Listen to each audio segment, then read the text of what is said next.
This is Caps PA announcer Wes Johnson, and you're listening to Board the Pod.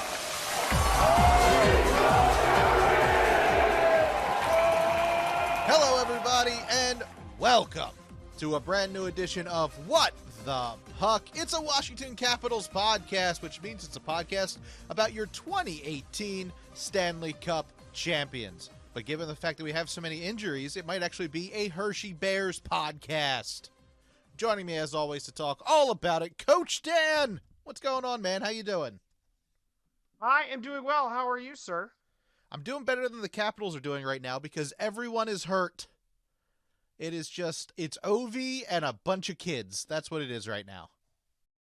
Well, I was going to make a mean joke at a Kuznetsov expense, but I won't do it. Never mind.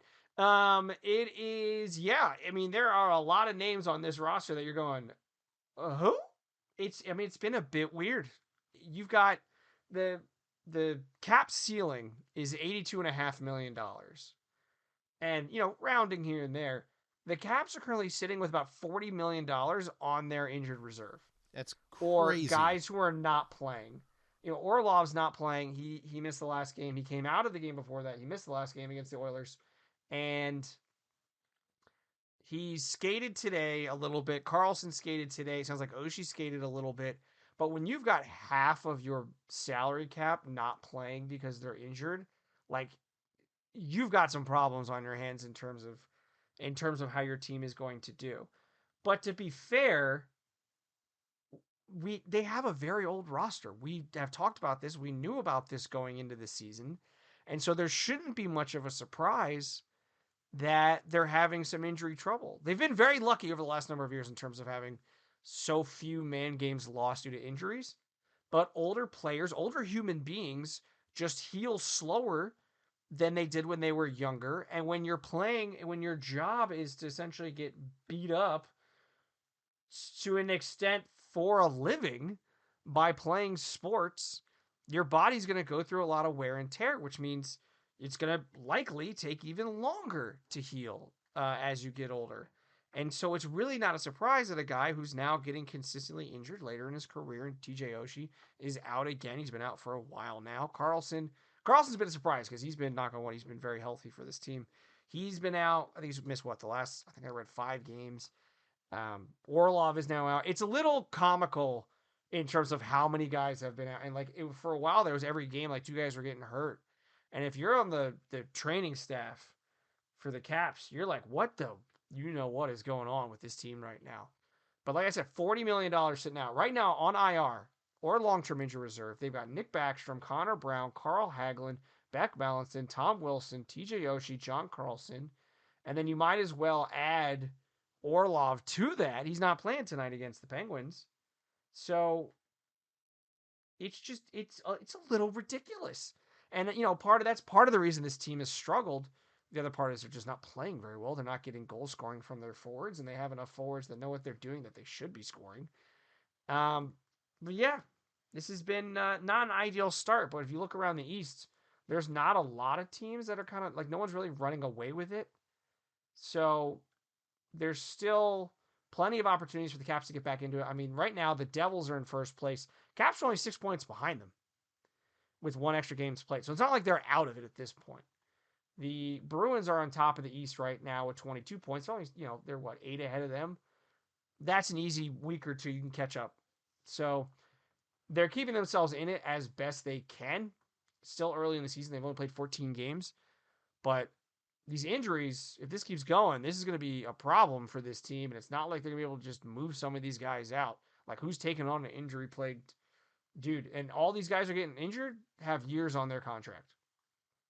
I think all of the injuries that the Capitals have right now, the most surprising one is Beck Malenstein. He came up from Hershey, and he was really turning some heads. He was really... I think he broke his finger, is what I read today. He broke his finger blocking a shot. So that's almost one where you're just like, okay, this is an audio medium, so that wasn't helpful. I basically just did the shrug guy emoji thing, where it's I don't know, it just accidents happen like that when playing, especially a game like hockey, where people are firing frozen pieces of rubber at high rates of speed. Things get broken, things get hurt, things get damaged. But like he came up and was really settling in and then broke his finger, and you're like, come on, man. Like that's ridiculous. Like Oshie getting hurt, he's had a lot of injury troubles over the last couple of years. Like that's kind of expected. Backstrom's hip is pretty beat up. That's expected to an extent. But with something like that, you're just like, that's just bad luck. Yeah. Like this team is just right now they are cursed with injuries. Yeah, I mean, they finally win the big one in 2018, and it's like the Red Sox curse of the World Series that lasted for so long. They finally win one, and then they just get cursed. But Beck Malenstein, he was really impressing people. You kept hearing his name, so it's such a shame that he's going to be out for a little bit, and he's going to miss some time. But TJ Oshie, man, last couple seasons, he had a lower body injury, came back, got an upper body injury, came back. I think he got COVID, came back, then got another disease that's not COVID, but knocked him out for a couple games. He's hurt again now. I mean, I hate to say this or even think this, but could this season maybe be the end of TJ Oshie's career? I know he's got a couple years left on a contract, but the amount of wear and tear on your body at this point in his life, I mean, he knows it. You and I know it. He's got more years behind him than he does in front of him as long as for his playing career.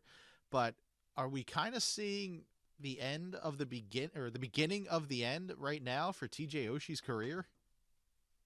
So I would, and give it, this is a human being that we're talking about. This is not, hockey players are real people. They have lives. Oshie's got, I think, 3 kids with one on the way.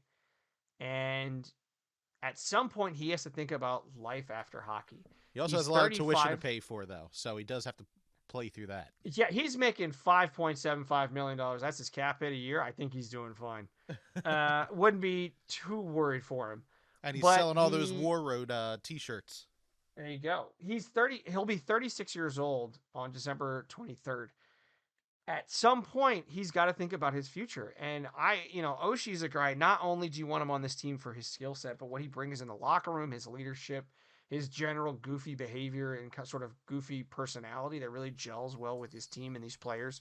And I think we do really like goofballs here for some reason. Well, I think because you can take a sort of tight, nervous, anxious locker room and get things to ease up a bit with a guy who's got a goofy and kind of fun. And I think you got that a little bit with him, with Ovechkin to an extent. I'm sure there are other guys we don't know about that can be a bit silly. And I think that's a benefit to this team. And, if he comes out after the season and retires, I think it's going to be a big loss. And while it won't be in terms of the amount of games that he's lost due to injury, and I don't know what it means for their cap situation, but it would be an unfortunate thing for this team. But if that's what's best for him, for his health and his life after hockey, then that's what it needs to be. But when you have this many injuries, I think it's at least a conversation he might want to be having with his wife and his family and be like, should I continue? And, he probably will. He's currently got a contract for another 2 years after this season. But at some point, he's got to think about life after hockey. And he would be a really tough guy to replace on this team, not only for his offensive production, but just his personality, as we're talking about a moment ago.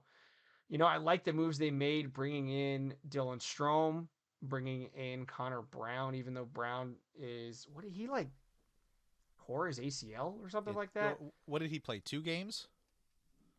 He played only a few, but he's only 28. The thing, moves, and we're getting a little off topic, but the moves that they made this offseason I really like in terms of bringing in a Connor Brown. He's only 28, bringing in a Dylan Strome, 25 years old. Like, these are guys that will be, and Brown's a little bit older, but like when it's time for Ovechkin and Backstrom to retire in 4 or 5 years, these guys are still going to be in their prime or just getting towards the end of their prime in a Connor Brown at that point, where you have these core guys that you can turn to, so you don't have to necessarily do a full rebuild. Yes, they could go and just trade everybody off and go full rebuild, or they can try and retool. And bringing in these guys, I think, is a really good thing. Brown's injury, it's just, not much you can do about it. You still have a Tom Wilson who will be, actually he's the same age as Connor Brown. So I like what they've been doing in terms of being able to potentially replace a guy like a TJ Oshie if he leaves after the season. But that is a lot of offensive production and a big personality in the locker room that they're going to have to find a way to replace.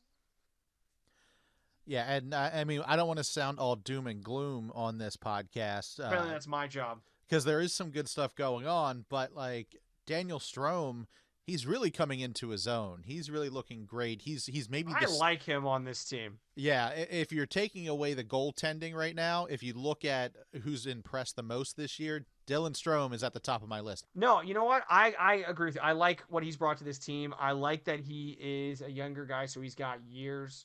He's still got an opportunity to get better. He, will be 26 later in the season in March. I don't just know these things like I have it up on the computer screen here for everybody. Yeah. And I do want to say the pairing of him and Marcus Johansson seems to be paying dividends as well. Yeah, they were talking about that on Caps this morning. I can't remember if it was this morning or yesterday.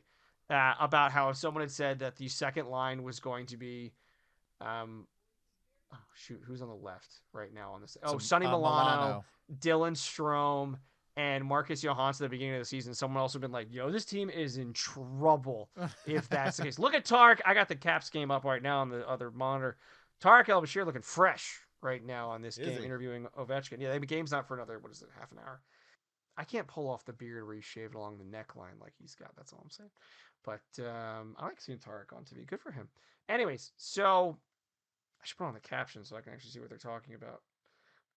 But I like having him on the team. I think it makes sense. I think going forward, they need to stop signing guys in their, 30, 31, 32. Trade for a guy at the deadline that you think can push you over. I got that. Or if you were getting one dude, but they need to keep signing guys 24, 25, 26. They need to start building for the post Ovechkin era. And you do that by signing guys who are just getting into their prime. So when you're ready to move on, when it's time to move on from the Young Guns era, that you've got this core, this new core that is in their prime. Like I said, they could go the complete opposite and trade all those dudes off and go full rebuild like they did in the mid 2000s, where you're bringing in a bunch of young guys and seeing what sticks and who's ready to play at the next level. And that's certainly an option. But I kind of like this plan. Like, there's going to have to be some more moves coming up, especially after this season, because they got a ton of guys that are scheduled to be unrestricted free agents. In fact, after this season, every defenseman that's currently not injured in Orlov, Jensen, Van Riemsdyk, they brought up Alex Alexiev today. He's making his season debut against the Penguins. Eric Gustafsson, Favari, Irwin, they're all free agents. Alexiev and Favari are going to be restricted free agents, but that's everybody on their defense with the exception of John Carlson and just John Carlson. Everyone else is scheduled to be, getting a new contract. So there's opportunities for this team to get a little bit of a mini rebuild or retool in the offseason and kind of seeing, are we going to go with a bit younger? Are we going to try and find guys? Are we going to make some trades? Are we going to bring in some younger guys? Because relying on guys in their mid to late 30s, the injuries, they've caught up with them. They were able to kind of escape a lot of these injuries over the past 4 or 5 years. This season, it's caught up with them in a big way early on, and you've got $40 million that's not playing every night. That's half your salary cap. Now, you did bring up Sonny Milano. He's a guy that a lot of buzz around this guy. He needs a haircut. He needs a haircut. Buzz. He needs a buzz. He needs some clippers. He had a lot of talk around him when he got signed. He raised a lot of eyebrows. People were very intrigued by him. I'm hearing a lot of this could be our new version of a Brett Connolly signing, a guy that really didn't pan out on other teams and didn't have the greatest start to a career, and then comes here and kind of like gets a rejuvenated act in the NHL. So I know it's been a very small sample size because he did go down to Hershey to kind of get his legs underneath him again. But since he's been called up, has he done anything that's impressed you? Is there anything that Sonny Milano has done on the ice that you're kind of like, yeah, I can see this guy sticking around a little bit? I like him. I take a little bit of umbrage with your comment that he wasn't really sticking with other teams. I'm actually surprised that Anaheim wasn't able to keep him around. He had 34 points in 66 games last year, 14 goals, 20 assists. That's not bad. No, and maybe not it was at all. It was a salary situation, and he was due for arbitration or something. And he would have had an opportunity to make more money than they were comfortable spending, and yada yada yada. So I don't know if I would say so much. It could be kind of like a Brett Connolly situation. I like it. I think he's a guy with potentially a high upside. He hasn't produced in terms of goals or assists for the Capitals just yet. He got that one taken away from him from the other night, but he's also only played 2 games. So I think he's not on a lot of money. It was a low risk, high reward type situation where If it doesn't work out, you can send him to Hershey and someone else can take a flyer on him, and it's not that big a deal. You still have to pay him a ton of money when he's in Hershey, but it doesn't hurt you in the same way. But if he does produce, he's not old, dude. He's what, 26? He'll be 27 in the beginning of May. So it was a great move, I think, for this team, and I think he's a great guy to have on the team in terms of potential offensive production. He was playing with Trevor Zegras last year, and that worked out pretty well. I think you got to put him on a line with a center and some other guys that have some offensive talent, and let him go play. I like this move. He's done. He had 18. Back in 2019-2020 season, he had 18 points in 46 games with Columbus. He had 22 and 55. He's shown some offensive talent. Now seeing if he can consistently produce it in the NHL. And I hope he does, because I think this is a great move for the team. And another signing a guy who's just getting into his prime. He's still young at 26. It's weird that he had such a successful goal scoring run with the Anaheim Ducks that they're not keeping him around. They decided not to re-sign him. So it's very odd that the door was open for the Capitals to snatch him up. But I'm excited. When this guy did show up and everyone was buzzing about him, I'm like, all right, let's see what this guy can do. I think maybe he got called up a little bit earlier than they would have liked due to all the injuries on the team. But since he's been here, I mean, let's see what else he can do. But for 2 games, he has looked pretty good. Another guy that got called up, Alex Alexiev. You did bring him up already. He will be making his season debut. We're recording this the night of the Pens game, so we cannot discuss how he did or anything like that. But Alex Alexiev has been with this organization since, didn't we draft him, I believe, and has been with the team on the Hershey Bears or in some level for a while now. He'll be 23 in 6 days. Oh, wow, he's still a young guy, but Happy early birthday. My hope is that maybe he can stick around with the big club. He can show us what he's made of, because you've heard Alex Alexiev, you heard that name a ton, and he's looked great in Hershey, but hopefully he can make a splash here in the NHL. I mean, he's one of their young defensive prospects. He had some injury issues. He got I think his shoulder was dislocated in the offseason and playing back in Russia. And that's unfortunate, because I think he was going to have a real opportunity to get on this team. And looking at this roster, the defensive players anyways, going into the offseason, the only dude under 30 years old was Martin Ferrari. That's a problem when you've got a very old team. And given now the only defensemen out, interestingly enough, are John Carlson and Dmitry Orlov, guys in their early 30s. Carlson's 32. He'll be 33 later this season. Orlov's 31. You're getting guys that are a bit older, and at some point the team does need to look a bit younger. And I think bringing up someone like Alexiev helps them, obviously, in that regard.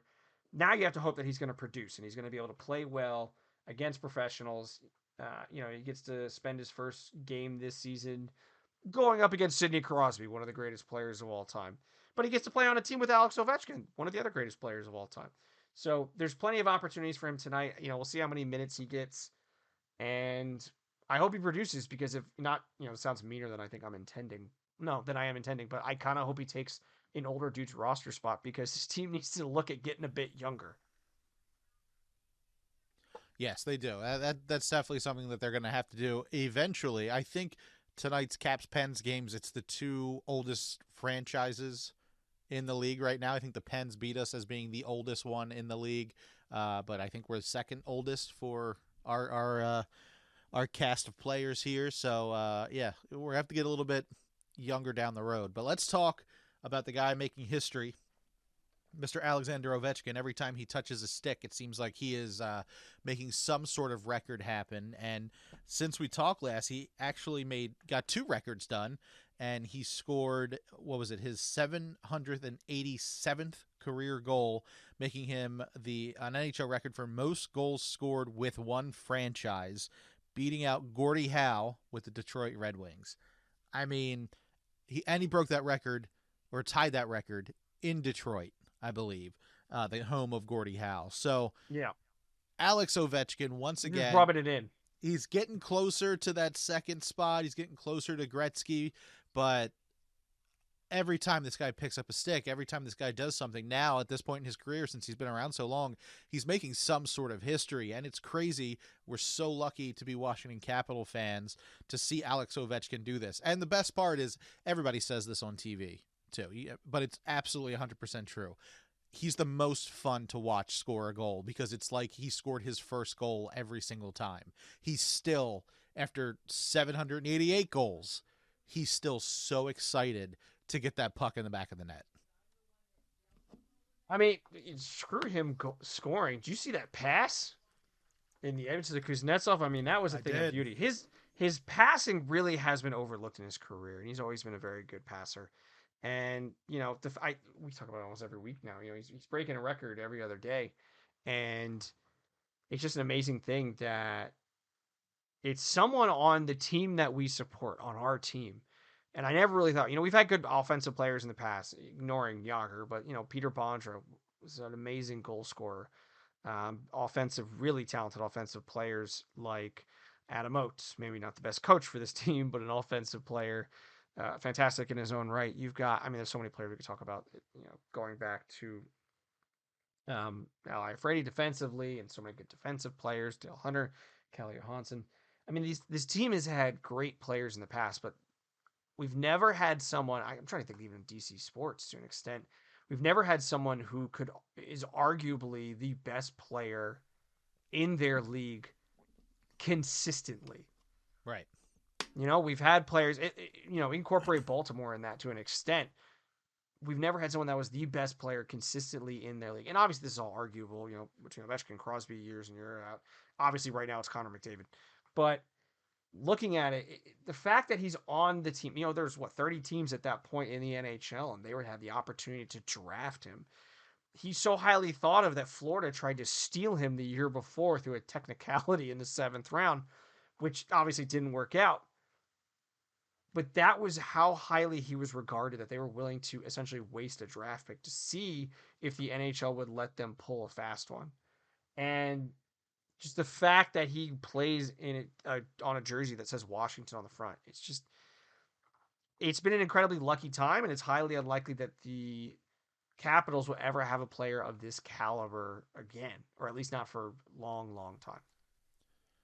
Now, what did you think? The Capitals debuted their reverse retros, I think, on the Saturday game. What did you think of those, seeing them in action? I really like them. They're gorgeous. I do wonder. I think I still like last year's better. And I think part of my issue with the reverse retros was this year and last year is that the logo that they had that has the team name on it is on the shoulder. And the one that doesn't is on the front. And I just feel like it should have been, like, the Screaming Eagle to me is a secondary logo. Doesn't have the name on it. All the logos are recognizable, but I just feel like the Capitol Dome logo, maybe that one didn't test as well, and that's why that's been the secondary logo for these reverse retros. But I just feel like that should have been the primary, but that's besides the point.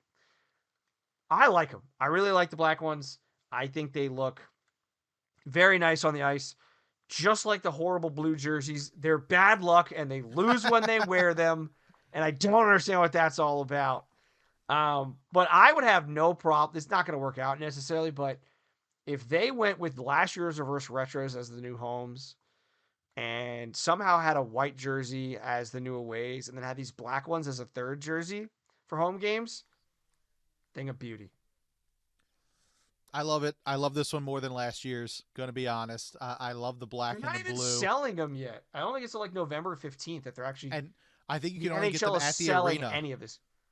What do they do? I need someone explain this to me because they did this last year. Why are you coming out with something so cool that everybody wants, and you're like, sorry, we only have like 50 available? Like, what logic in there? You're not selling them for that much of a higher price. If even, I don't remember what they sold for last year, but like, you're not going to upsell them. Like some schmuck on eBay is going to do that, but it's not benefiting you. Why not have more so you can make more money?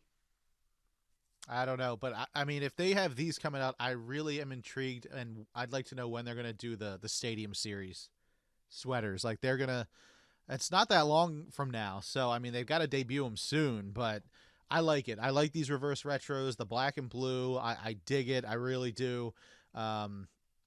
Yeah, I absolutely love seeing them on Saturday.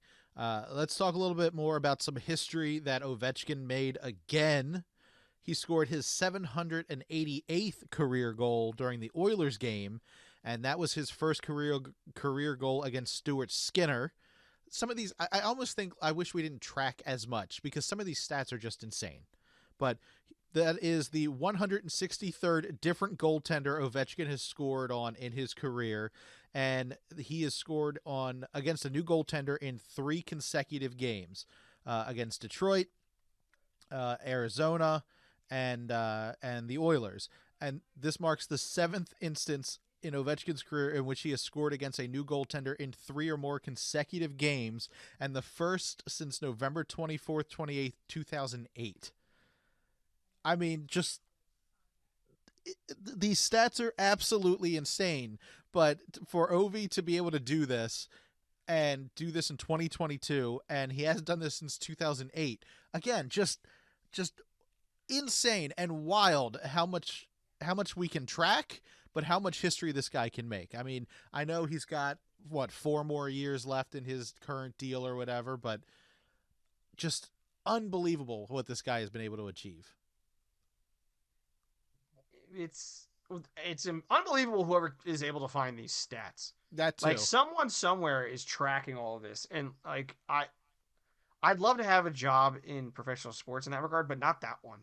Like that just sounds incredibly tedious and be like, okay, hold on, I gotta look and see. Did he? No, I gotta check every single game to see if he played against this guy. And so it's I don't want that job, but it's crazy that he's so many different players. And this one, I think it was the first one in 14 years. I think I heard that he scored 3 in a row. 3 games in a row, a goal against someone he hasn't scored him before. I mean, it's just ridiculous. Who tracks this stuff? I would like to know who you are.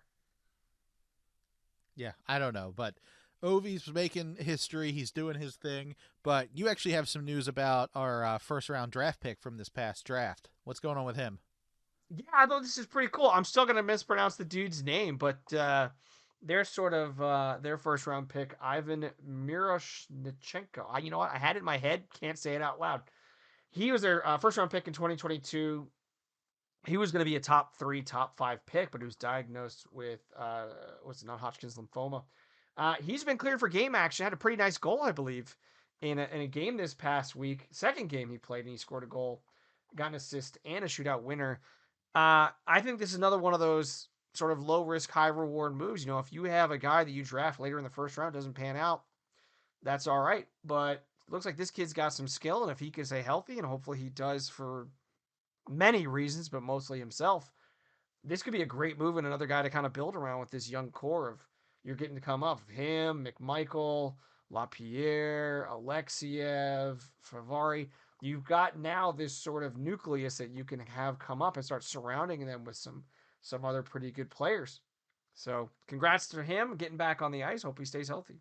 Anything else we should cover here in Caps World? They made some roster moves. I mean, we talked about Sonny Milano got called up. Lucas Johansson, he got called up, got to play in the game against, I believe in the game against the Oilers. Then he got sent back down to make space for Alex Alexiev. And the Caps also, given that they've had their depth sort of depleted a little bit when they lost Axel Janssen-Fjallby to Winnipeg and Brett Leeson to Anaheim, they claimed Nicholas Aube-Kubel off waivers from the Toronto, I believe. And he got into a game against Edmonton as well. So this is a pretty, it's a bit of a patchwork team that the Caps are putting out every night over the last little bit. But it seems like he's fit in well. He had a nice hit on, oh shoot, now I'm blanking on who it was on. Was it McDavid? But he knocked him, I believe, on his butt, or somebody on their butt. And, we'll see what he can do. It's another low-risk move. It's small cap it. He's an unrestricted free agent for the season. So if it doesn't work out, you let him move on. All right. Well, we'll see what happens with the injury-prone Capitals. Hopefully we get some of these veterans back on the ice sooner rather than later. But hopefully we have some of these young guys coming up and really blowing the socks off of some people as well and playing really, really well. So we will see what happens. Hopefully we'll see. You guys are going to know more than us. But hopefully the Pens Caps games is supposed to be starting pretty soon as we're recording. Hopefully it's a good one. So go Caps. Now let's go down on the farm.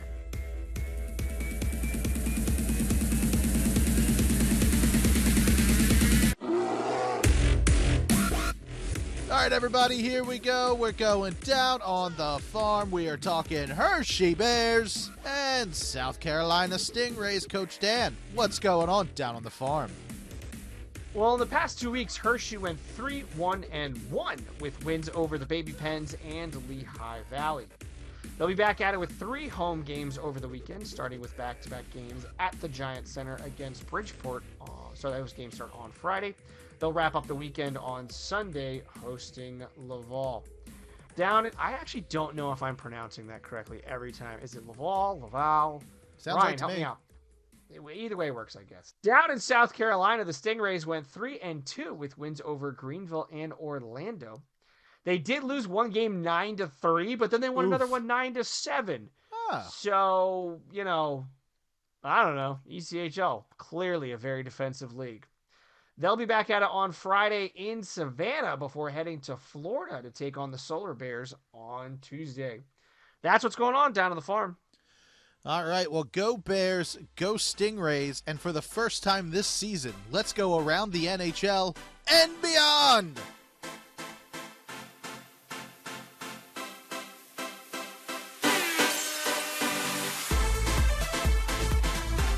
All right, here we go. Like we promised, we're going to go around the NHL and beyond. Yes, there's a lot going on in international hockey as well as the NHL, so Coach Dan's going to catch us all up. What's going on around the NHL and beyond? You say there's a lot going around and beyond, and there's a lot going on right now. People being idiots in the NHL because, we got a nice little start into the NHL season, and now players are beginning to do dumb things on the ice. So we'll start in Montreal, where Canadiens forward Juraj Slavkovsky, probably didn't say that right, he got suspended for 2 games for boarding Detroit's Matt Luff. Now, did you see this hit? I saw you and Ryan going back and forth on this hit, and I think Ryan was calling for 10 games. Ryan's always very dramatic. But that's why we like Ryan, because he's fun, and he's a cool dude. I just thought it was a completely unnecessary hit. Like, he didn't have to do it. First of all, Luff whiffs on the puck, which I actually thought was kind of funny, because he put full power into hitting this thing and completely missed. But they just dumps him right into the numbers, into the boards. And I was like, what are you doing? Like, you could body him a little bit. You could have gone to the right side of him. Like, it was just completely unnecessary. I'm a little surprised he didn't get more, but, it is what it is. But clearly, I guess he felt left out, as earlier in the week, Montreal's Josh Anderson got suspended for 2 games for boarding Vegas's Alex Pietrangelo. Apparently, something's going on in Montreal where they just like hitting people in the back into the boards. I don't know what's going on, but y'all need to cut that out. Florida's Matthew Tkachuk was suspended for 2 games. Apparently, if you do something wrong, you get suspended for 2 games only. He got 2 games for high-sticking goalie Jonathan Quick. That's not nice. And then Detroit's Michael Rasmussen was suspended for 2 games for high-sticking Boston's David Krejci. Sonny Milano's former line mate Anaheim Trevor Zegras was fined $1,500 for slashing San Jose's Matt Benning. The Islanders' Casey Cizikas was fined $5,000 for interference against Chicago's Alex Stalock. In teams being up for sale news, apparently the Washington Commanders aren't the only one, though they might be. Actually, we thought they were going to be the most interesting. That may not be the case anymore, as the Ottawa Senators are reportedly up for sale, and the surprise name throwing his hat in the ring? None other than one of the owners of AFC Wrexham and Deadpool himself, Ryan Reynolds, would like to own the team. He was on The Tonight Show with Jimmy Fallon saying he's going to need someone with deep pockets. I believe he and Rob McElhenney bought AFC Wrexham over in Wales for about $2 million is what I read. The Ottawa Senators going to be slightly more expensive. I know he's got a good amount of Hollywood money and all the different companies he's a part of and has ownership stakes in, but I don't think he has professional sports franchise in the U.S. money. So I think he just do a GoFundMe and we can spot him a couple bucks, right? I don't know. Let me do a quick check. Let's see. Ottawa Senators net worth. I'm gonna guess about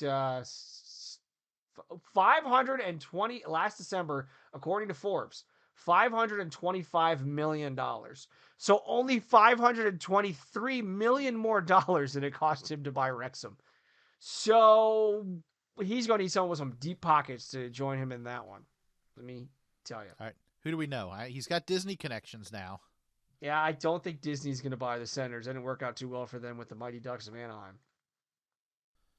Who can we get? I mean, I know Jeff Bezos is looking into the Commanders, so there's that. There's a certain gentleman based in Potomac that might be interested in buying their way into a sports franchise that he may be hopefully losing momentarily. But let's move on into the world of beyond, as the U.S. women's national team will be hosting Canada on December 19th at Crypto.com Arena. I always find it fun when a rink's name is something.com or .org. It just makes it sound silly. Crypto.com Arena in Los Angeles as part of the rivalry series of the 2022-23. Rivalry series will be between USA Hockey and Hockey Canada. They've been doing this since 2018. This will be the first ever time they play during this series in Los Angeles. There'll be 7 games in locations throughout the U.S. and Canada. I think there's a game tonight in Seattle.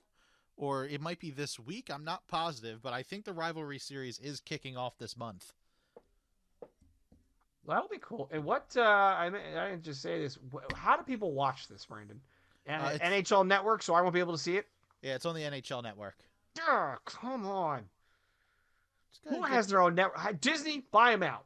Just get Sling or something, man. No, I already got a bunch of other stuff. I'm good. I got way too many streaming services. I'm sick of them. I don't even watch it anymore. Like I barely watch TV nowadays. So I don't even know why I keep I just got Paramount Plus when I signed up for Walmart Plus. Like there's nothing like what am I gonna watch? Cheers for No, Paramount's got some footy.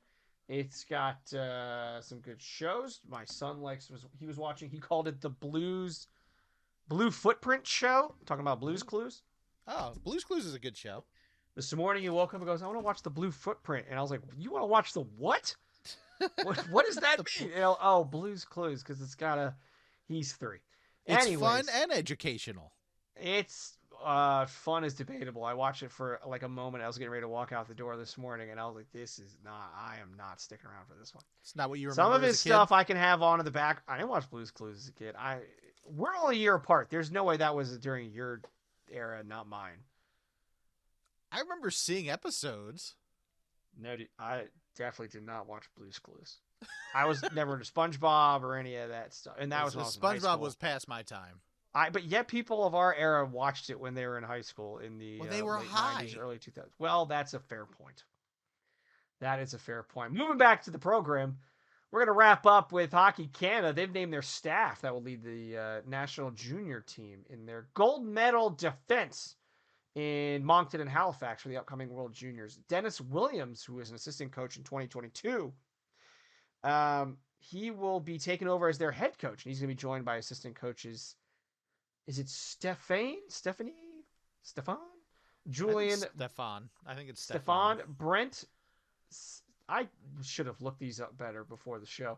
Brent Kissio and Alan Letang, as well as goaltending consultant Kelly Gard and video coach James Emery. The 2023 IIHF World Junior Championship, that'll be taking place from December 26th to January 5th. That's December 26th of 2022. That's the news for the past little bit in the NHL. And yeah, so we're a month and a half away from the World Juniors. Do you see? I mean, we already talked about Ivan Miro not be partaking due to his Russianness, but do you see any Caps prospects potentially making the trip up to Halifax to play the World Juniors? Like, do you think Henrik Lapierre might actually get a shot this time, or is he going to? Are they going to be like? Well, remember what they did with Burakovsky? Even though he was in Hershey, they were like, "No, you can't take him. We're working with him right now." Is there anybody you think that they would loan out for the World Juniors? Probably, but I'm not going to remember off the top of my head, to be honest.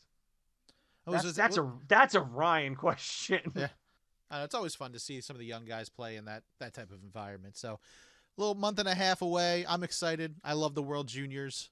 Can't wait to see who's playing. So, hey, Coach Dan, is that the show? All right, buddy, let's wrap it up. All right, guys. Well, if you would like to continue the conversation with Coach Dan or I, you can. It's real easy. All you have to do is tweet to either one of us. You can tweet to me at Brando Cash. Coach Dan, where can people tweet to you at? You can find me on Twitter at WTP Coach Dan, talking all kinds of Capitals related stuff when my children will let me. Also on there talking about Arsenal Football Club, the Bills. Hopefully Josh Allen's his elbow is okay. Otherwise, their season is, because I don't think that anybody can play quite like Josh Allen. Talking about the Washington Commanders and how they might finally have a new owner in the next 6 months or so. That's what's being reported right now. I was actually talking with a buddy of mine at work, and the big thing people are talking about when it came out that Snyder might finally be selling the team is like, yes, we can rebrand and get away from this Commanders thing, because that just did not land. And I'm sitting there today thinking about it going, you know what? I don't think that the new owner, if it's like Bezos and Jay-Z as like the main dudes, and it looks like Matthew McConaughey, because he's a Washington football fan. If he gets on there, I know Kevin Durant, he's a local guy, he wants to be a part of the ownership group. I don't, unless they have a real local like main person on the ownership group, I feel like they're not going to care about the team name. Nah, they ain't changing that again. Because they really should have gone after Red Wolves. That or Red Tails was the two that like really tested well in this area, and then that just they completely, of course, given it was Snyder, botched it. I got to tell you though, the jerseys that those guys were wearing on Sunday, top notch. I really like. What was Commanders. That? The black ones? Yeah.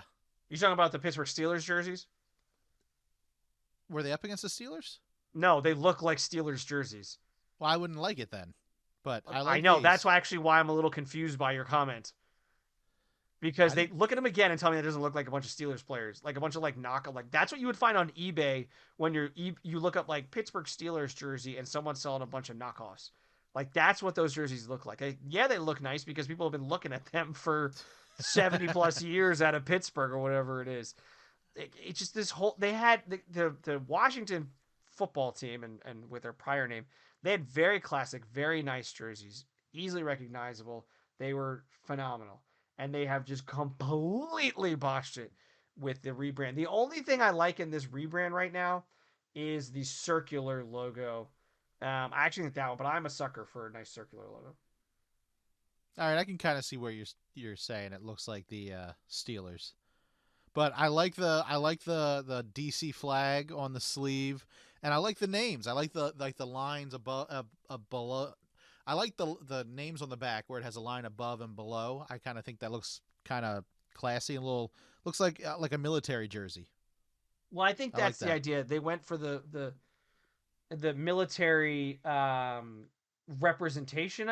That's not the great way to put it, I think, but that's definitely where they went with this rebrand. And I don't think it works. They're even like, when they announced it, they're even members of the military. They were like, this doesn't make sense. Like commanders don't. They're like, we're gonna go and take command. And like that's not what they do. Given I'm not in the military, I could be wrong, but that's what people who are in the military were saying. And so they just botched it, as they have botched everything since. You're so mad. It's ridiculous. But yeah, somehow that's finding me on Twitter at WTP Coach Dan. But hey, if you've enjoyed the show, as you should, go ahead and check us out on Facebook.com/WhatThePuckPops, where we post when new shows are coming out, as well as all sorts of other things related to the Washington Capitals, the Hershey Bears, South Carolina Stingrays, and the Hershey Cubs. That's Facebook.com/WhatThePuckPod. But Brandon, we were talking about the Bills and the Commanders. God, that name is so dumb.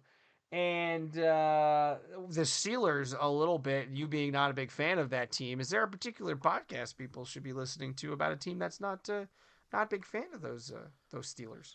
That's right. If you are a Baltimore Ravens fan, you saw them beat the Saints on Monday night. Now they're on a bye week, but you know who doesn't have a bye week this week? Me and my Ravens podcast called The Call. We still got shows to do. We're talking about that Saints game on this week's podcast, and then we've got a special season review so far next week. We're going to have some fun, so definitely check us out wherever you listen to this podcast. Listen to The Call podcast. That's my Ravens podcast. Now, we do this show for free. You listen, stream, and download for free on Apple Podcasts, Stitcher, TuneIn, Player.fm, Overcast, Google Podcasts, Spotify, Facebook, and YouTube. All we ask in return is for you to please spread the word about the show. Write us an Apple Podcast review, rate us over on Spotify, and then let people know on Facebook and Twitter and Tumblr and Pinterest and Instagram and Reddit and Snapchat and Twitch and TikTok and Discord. Anywhere you're social on the web or with your phone, say, I'm a Washington Capitals fan, I listen to What the Puck, and you should too. So let's go over the games until we talk again. The Caps-Penguins started about 10 minutes ago as we're recording this. You can watch that on TNT. Score, but you know that already. Yeah, no score. We are about 2.5 minutes into the game. There you go. On Friday, the Caps take on the Tampa Bay Lightning at home in D.C. That game's at 7 o'clock. You can watch that on the NHL Network or on NBC Sports Washington. And then they go to Tampa. They go to Tampa on Sunday the 13th.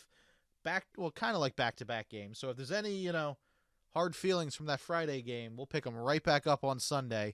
Caps are up against the Lightning. That game's at 7 o'clock, and you can watch that one on ESPN. And then on Tuesday, the Capitals stay in Florida. Got a nice little 3-day week there down in sunny Florida. Take on the Panthers. That game is at 7 o'clock. You can watch that on NBC Sports Washington locally here. And then Coach Dan and I will be back next week to review those games, all Florida games. Hopefully everybody in Florida is okay. Please take care of yourself. I know Hurricane Nicole is hitting there in the next couple days, so please be safe. So that is pretty much it for the show this week. Everybody, say it loud, say it proud. Let's go, Caps!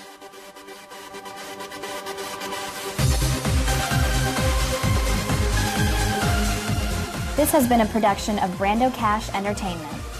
Music by DJ Wolfman, voiceover by Sarah Jacks. For more information, go to brandocash.com.